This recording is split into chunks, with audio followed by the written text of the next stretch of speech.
Hi Mark, this is Edith, and my Chinese name is Lai Zhirong, and my student number is S0441039. I am a sophomore in SUE. The title of the video is David Casarett, a doctor's case for medical marijuana. I'm going to begin. I would like to tell you about the most embarrassing thing that has ever happened to me in my years of working as a palliative care physician.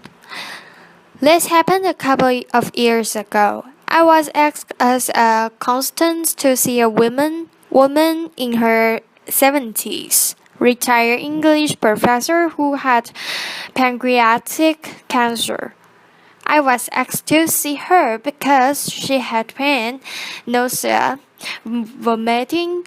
When I went to see her, we talked about those symptoms, and in the course of that consultation, she asked me whether I thought that medical marijuana might help her. I thought back to everything that I had learned in medical school about medical marijuana, which didn't take very long because I had learned absolutely nothing.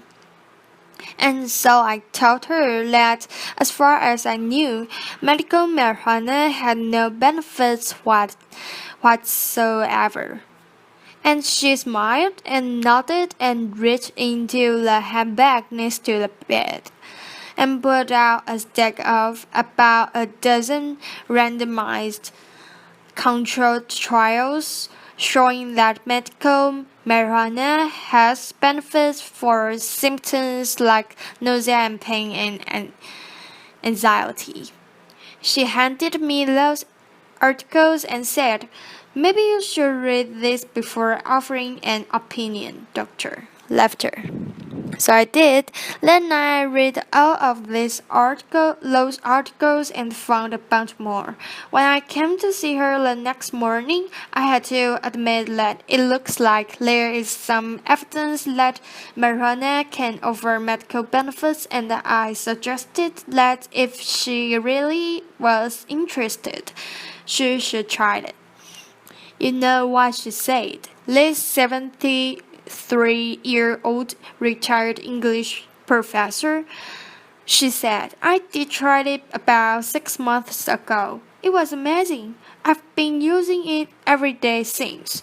It's the best drug I've discovered. I don't know why it took me 73 years to discover this stuff. It's amazing." Laughter.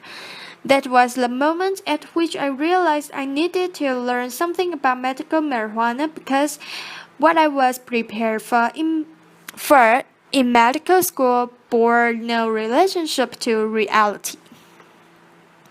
So I started reading more articles. I started talking to researchers. I started talking to doctors, and most importantly, I started listening to patients. I ended up writing a book based on those conversations, and that book really revolved around three surprises. Surprises to me, anyway. One I already alluded to that were really some benefits to medical marijuana. Those benefits may not be as huge or as real, as stunning as some of the most avid proponents of medical marijuana would have us believe, but they are real. Surprise number two, medical marijuana does have some risks. Those risks may not be as huge and as scary as some of the opponents of medical marijuana would have us believe, but they are real risks, nonetheless. But it was the third surprise that was most surprising, and that is that a lot of the patients I talked with who turned to medical marijuana for help weren't turning to medical marijuana because of its benefits or the balance of risks and benefits, or because they thought it was a wonder drug, but because it gave them control over their illness. It let them manage their health in a way that was productive and efficient and effective and comfortable for them. To show you what I mean, let me tell you about another patient. Robin was in her early 40s, and when I met her, she looked like she was in her late 60s. She had suffered from rheumatoid arthritis for the last 20 years. Her hands were gnawed by arthritis. Her spine was crooked. She had to rely on a wheelchair to get around. She looked weak and frail, and I guess physically she probably was, but emotionally, cognitively, psychologically, she was among the toughest people I've ever met. And when I sat down next to her in a medical marijuana dispensary in Northern California to ask her about why she turned to medical marijuana, what it did for her, and how it helped her, she started out by telling me things that I had heard from many patients before. It helped with her anxiety. It helped with her pain. When her pain was better, she slept better. And I'd heard all that before. But then she said something that I never heard before. And that is that it gave her control over her life and over her health. She could use it when she wanted, in the way that she wanted. As the dose and the frequency that worked for her, and if it doesn't work for her, then she could make changes. Everything was up to her. The most important thing she said was she didn't need anybody else's permission, nor clinic appointment, nor a doctor's prescription, nor a pharmacist order. It was all up to her. She was in control. And if that seems like a little thing for somebody with chronic illness, it's not at all.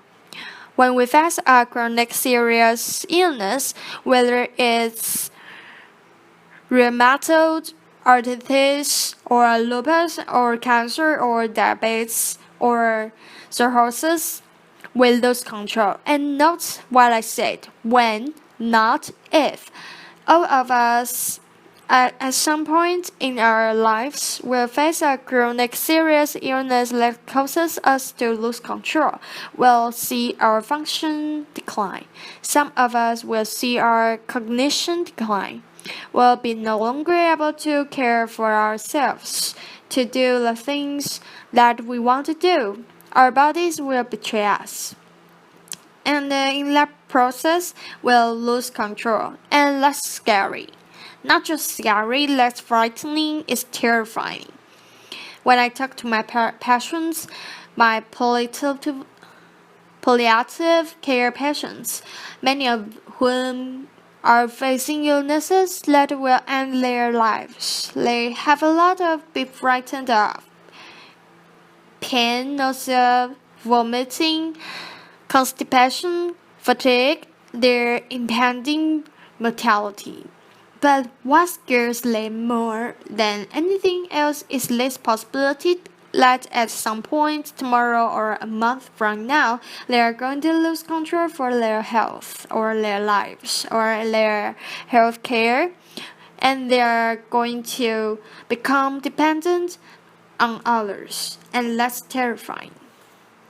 So, it's no wonder really that patients like Robin, who I just told you about, who I met in that clinic, turned to medical marijuana to try to claw back some semblance of control.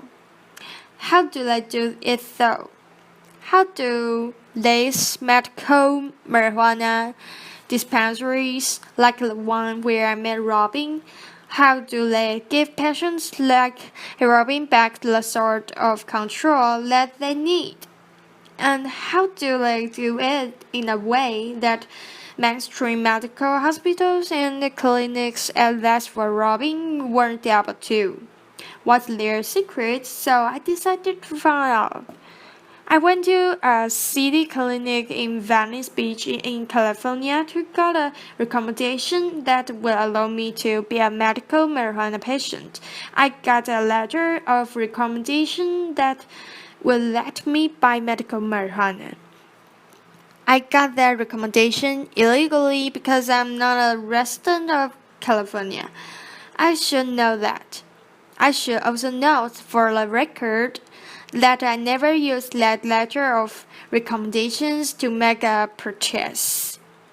And to all of you DA agents out there, laughter. Love the work that you are doing, keep it up.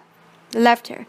Even though it didn't let me make a purchase though, the letter was priceless because it let me be a patient. It let me experience what patients like Robin experience when they go to a medical marijuana dispensary, and what they experienced every day. Hundreds of thousands of people like Robin was really amazing. I walked into the clinic, and from the moment that I entered many of these clinic and dispensaries, I felt like that dispensary like clinic was there for me.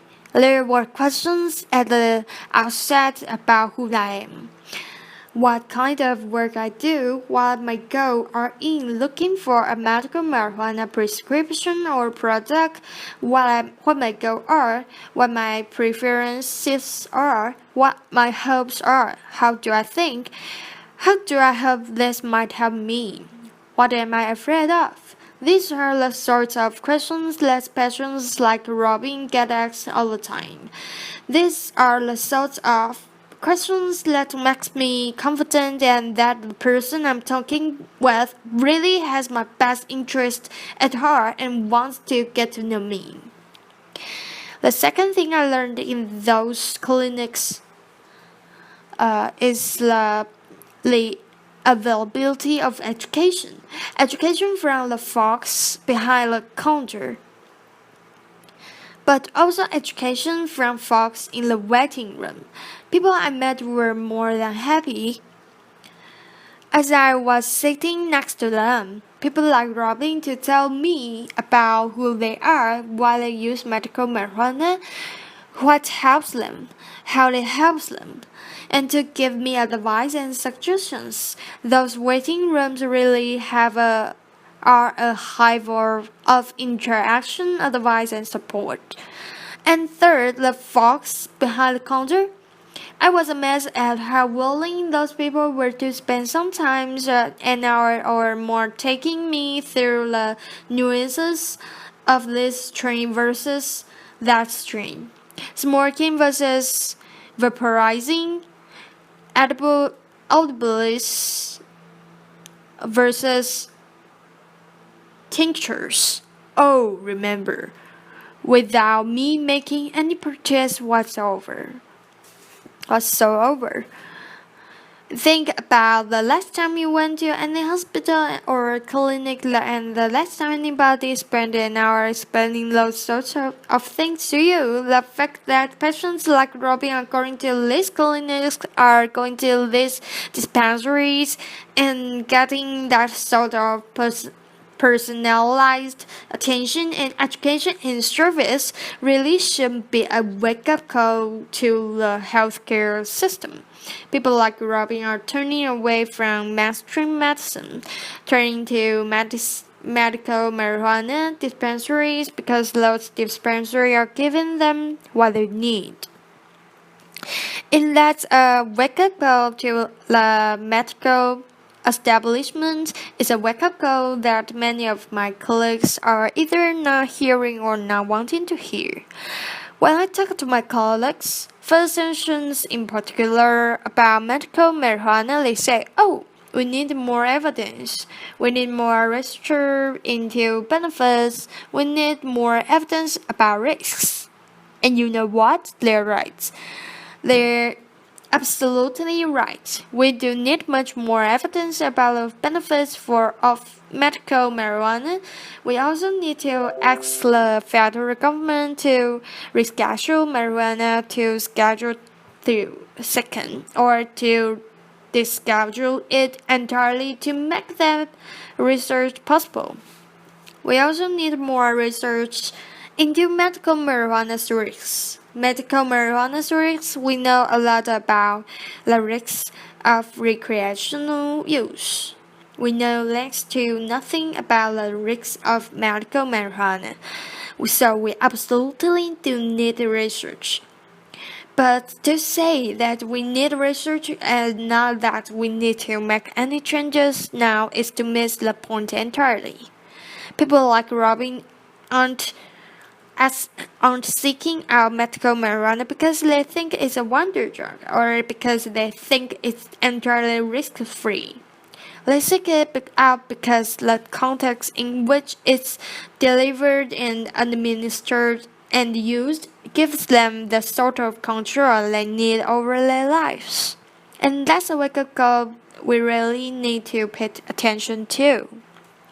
The good news though is that there are lessons we can learn today from those medical marijuana dispensaries. And those are lessons we really should learn.